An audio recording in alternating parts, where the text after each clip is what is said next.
The way we look at it is India has to create a framework which is able to compete with the best in the world.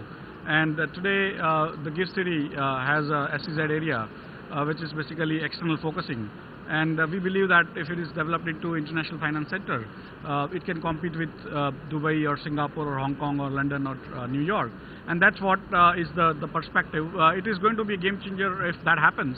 It's going to be a game changer for India more than BSE, because if we had to just set up another exchange in Indian zone, then it's not worth it, because BSE is already all over India, and so it doesn't have to be in specifically again in another part of the country. But if there are additional frameworks which are basically the regulations that are applicable to the SEZs would be different, and if those regulations are very similar to the regulations in Dubai or Singapore or Hong Kong, we would be able to create a framework where people will be able to trade on any products, whether it is equities, equity derivatives, currencies, interest rates of not only India but of any country in the world, and also commodities, energies, and so on and so forth. So those are basically the broad plans today.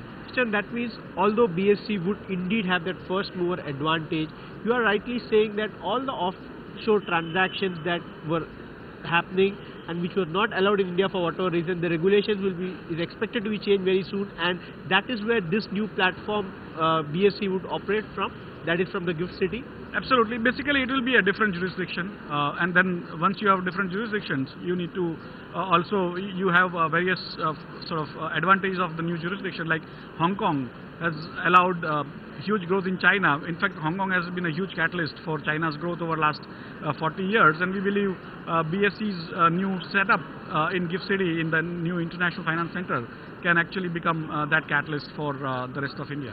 And if I could ask you, what kind of investment that you are envisaging over a period of time or to begin with in this new project? The investments actually are not that big, because the exchanges are in some sense soft infrastructure. But once we go, all our members come in, all the institutional investors across the world come in, and the city which is basically going to set up new houses, new schools, new colleges, new promenades, and new everything. It's basically for us, that is the hope, that once we have a world-class regulatory structure, we would be able to create a world-class exchange which can trade everything under the sun. My last question, Mr. Chauhan, would you like to quell the murmurs that are going on? This, what your investments that you're doing and the platform that you're creating is completely a dedicated new platform. There's nowhere that BSE is going to gradually move out of Mumbai.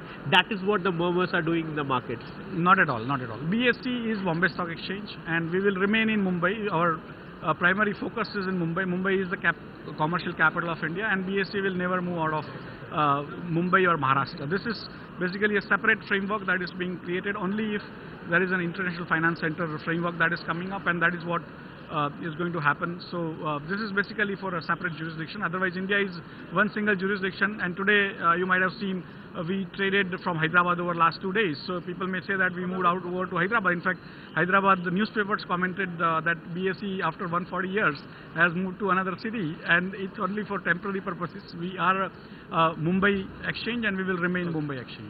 Find us on Facebook at facebook.com/ETNow, and don't forget to click the like button. You can also follow us on Twitter at ETNowLive. To stay updated with all our programming, hit the subscribe button on our YouTube channel by logging on to youtube.com/user/ETNow.